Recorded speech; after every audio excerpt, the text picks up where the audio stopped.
సంగారెడ్డి జిల్లా జిన్నారం మండలం బొల్లారం విలేజ్లో సీఐ రవీందర్ రెడ్డి ఆధ్వర్యంలో మాదక ద్రవ్యాల వ్యతిరేక దినోత్సవాన్ని నేడు పురస్కరించుకుని విద్యార్థులతో భారీ ర్యాలీ నిర్వహించారు. ర్యాలీ అనంతరం విద్యార్థులచే మాదక ద్రవ్యాల వ్యతిరేక ప్రతిజ్ఞ చేయించారు.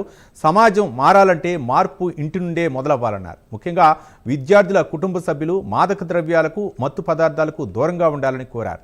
కార్యక్రమం అనంతరం విద్యార్థులచే వ్యాసరచన పోటీలు నిర్వహించారు.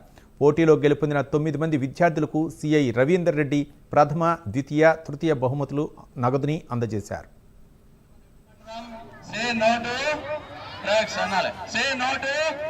ప్రతి ఒక్కరు బాధ్యతగా తీసుకొని ఎంతో కొంత పాత్ర నిర్వర్తిస్తే దాంట్లో తప్పకుండా డ్రగ్స్ అరికట్టడం అనేది చాలా సింపుల్. ఈ రోజు నుంచి మీ ఇళ్ళల్లో ఎవరెవరు ఫాదర్స్ బాగా తాగుడు వ్యసనానికి అలవాటైండో, చెడు అలవాట్లు ఉన్నాయో, ఎనీ చెడు అలవాటు దాన్ని మాన్పించడానికి మీరంతా గట్టి కృషి చేయాలి. చేస్తారా?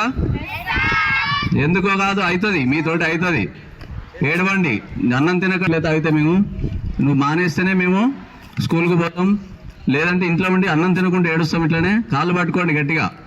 ఏడిస్తే ఎవరైనా కరిగిపోతారు, మనసు కరిగిపోయి తగ్గించుకుంటాడు. మీ అభివృద్ధి కోసం, మీ కుటుంబం బాగు కోసం కొన్ని అలవాట్లు మానుకోండి. ఇది ఎక్కువ రోజు తాగడం కంటే ఏదో ఎప్పుడో ఒకసారి తాగడం పేరు. రోజు 200, 500 అంటే నెలకు 15,000 అవుతాయి, 6,000 అవుతాయి. 6,000 అంటే రూమ్ కిరాయి వస్తాయి, సరుకులు వస్తాయి. అన్నీ మీరంతా middle class, below middle class family కాబట్టి దీన్ని ఫస్ట్ మీ కుటుంబం నుంచే. మీ ఇళ్ళలో అందరూ డ్రగ్స్ అంటే ఏదో బయట కాస్ట్లీ తెచ్చుకుంటారని కాదు. రోజు ఉదయం, మధ్యాహ్నం, సాయంత్రం ఏం పని లేకుంటే తెచ్చినవన్నీ ఖర్చు పెడుతున్నాను అనుకో, మీ కుటుంబం మిమ్మల్ని ఎట్లా చూసుకుంటాడు? ఇదే మనకు ఇంపార్టెంట్ టాపిక్.